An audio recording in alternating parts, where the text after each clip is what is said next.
And joining us now with more on U.S. President Donald Trump's appeal to the Israeli president to pardon Prime Minister Benjamin Netanyahu is advocate Michael Pardam, vice chairman of the board of the Movement for Quality Government. Thank you for joining us.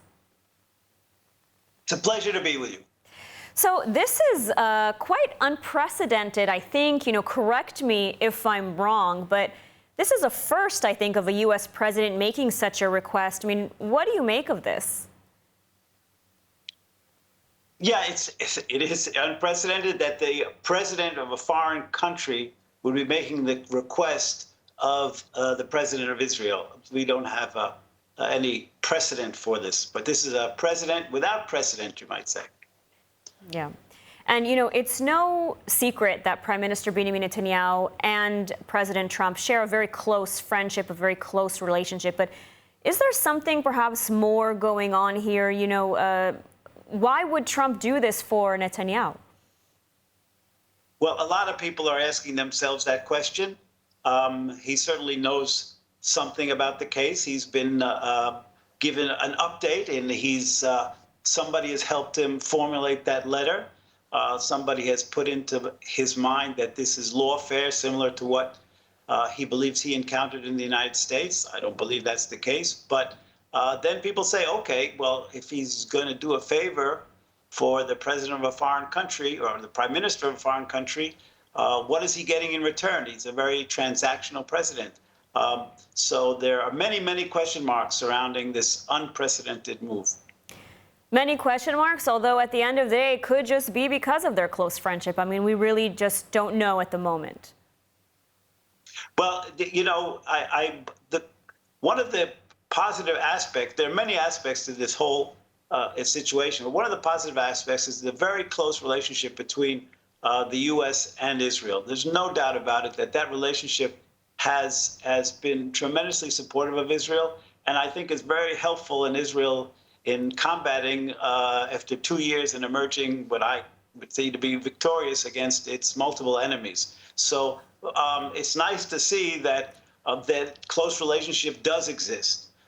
And I wouldn't, be cynical about that, because we've been through a very difficult period. And I would also add that most of the people, maybe even a great majority of the people, would like this trial to be resolved one way or another. So this is a short cut or a short circuit, which I don't think will fly, but it does echo, I believe, sentiment that, this trial is dragged on way too long and should come to a conclusion. And, we heard President Trump ask the president for a pardon during sort of an impromptu moment in his speech to the Israeli Knesset, which he said really was just sort of off the fly. Now it's official. There's an official letter. So how likely is it that President Herzog will comply with this request? And what does it mean, from a legal perspective? I mean, what happens next? Well, I think that he made a somewhat of an analogous situation in calling it lawfare, an unjust prosecution of the president. There's a huge difference between Israel and the U.S., and I would make 2 points in this regard. One, there are no political appointees here. The legal system doesn't have elected officials.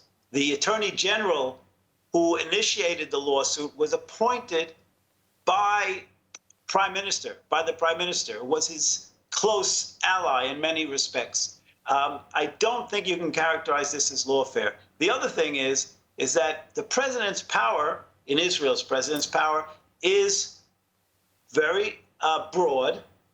But the law is very clear.